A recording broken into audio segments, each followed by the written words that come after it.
till he was 11, but Kennedy found a father figure and mentor in Yehudi Menuhin.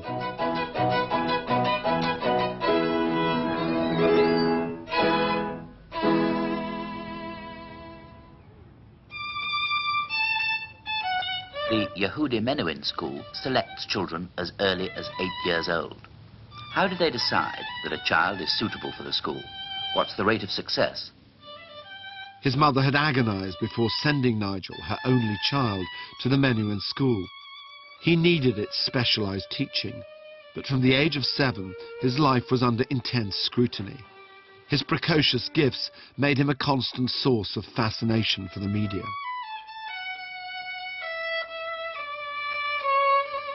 Well, it's not bad, Nigel, but first of all, your bow. This is quite a nice broad hand. It's large here. Fingers are well balanced. There is no resistance into webbing. I mean, it might have been full of weirdos and like, you know, strange teachers who knew nothing about children. But they never turned anyone away on financial grounds. And so Yehudi, when there was no money around for me to be paid for, he just invented this scholarship which paid for 10 years of tuition there.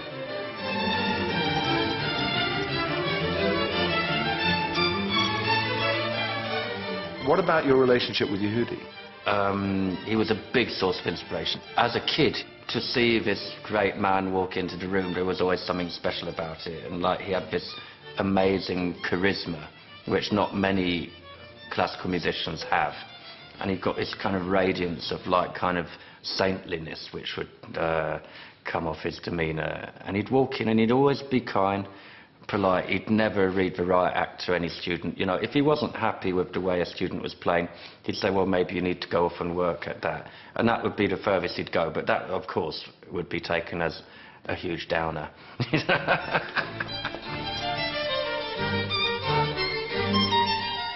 He's a very impressionable and eager mind. I think that he will mature in spurts. That is, he tends to accumulate a great deal without showing much, and then all of a sudden it takes off.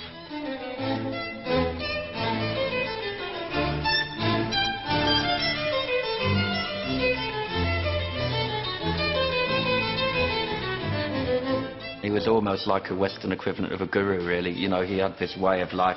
He'd turn up every trip with some new fad.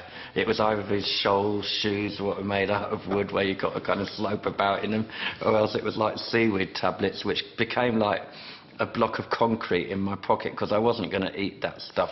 And so we'd slip them in the pocket and then forget about it, send them off to the laundry, and then they'd come out like those trousers which stand up on their own. You know, it's like That might account for your look, then. well, you know, it's like there was not many trousers left in my life, yeah.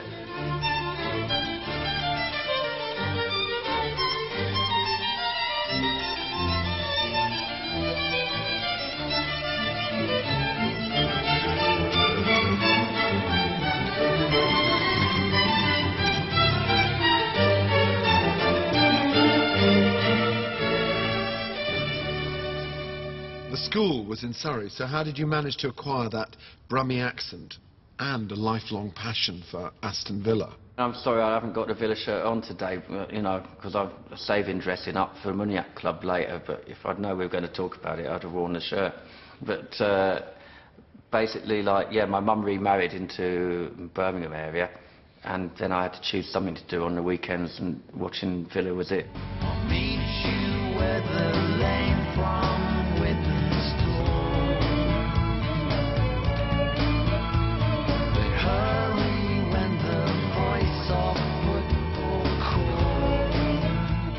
He wears Aston Villa shirts all the time.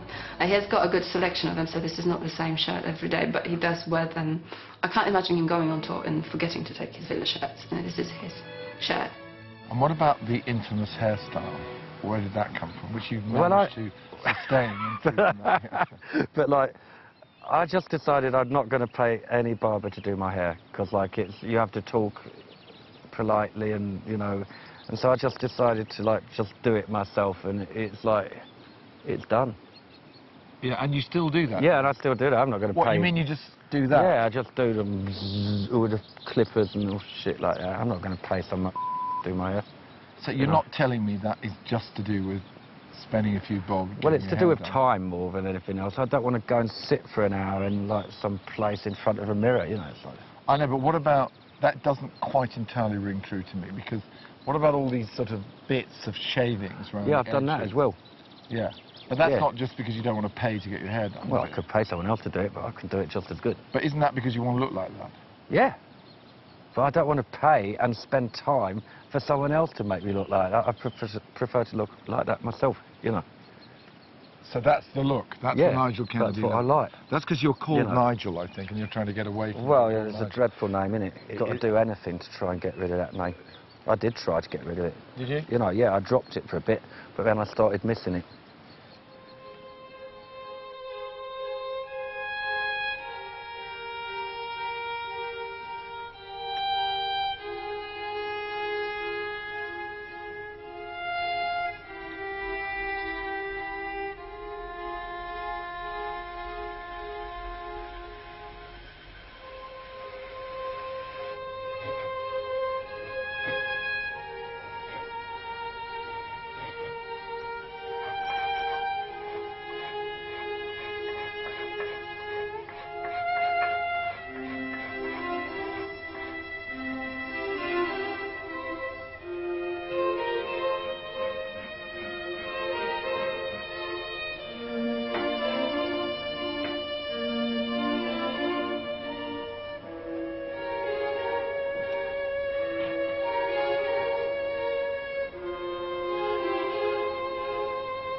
Kennedy's 1989 recording of Vivaldi's Four Seasons sold over 2 million copies, battling it out with the Three Tenors as classical music's all-time bestseller.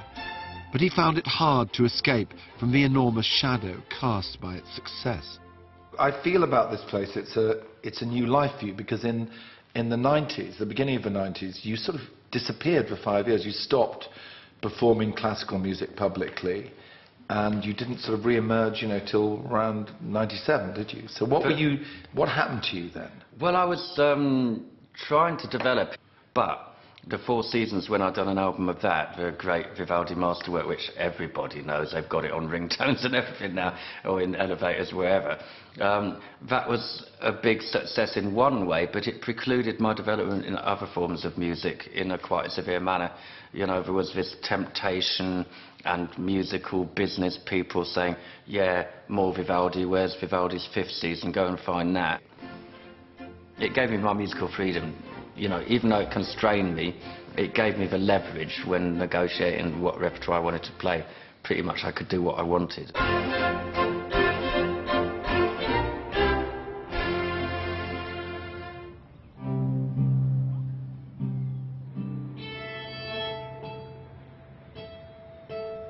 Home for Kennedy used to be the Elgar country of Malvern in Worcestershire. But when Agnieszka, his Polish wife, brought him to Krakow, it was the start of a beautiful relationship.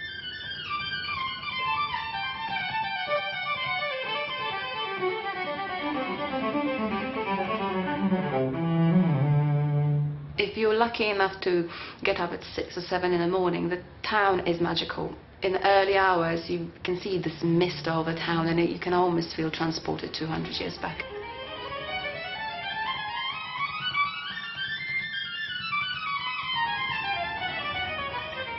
The secret of Krakow's mystique is that it's a small city that feels like a big city.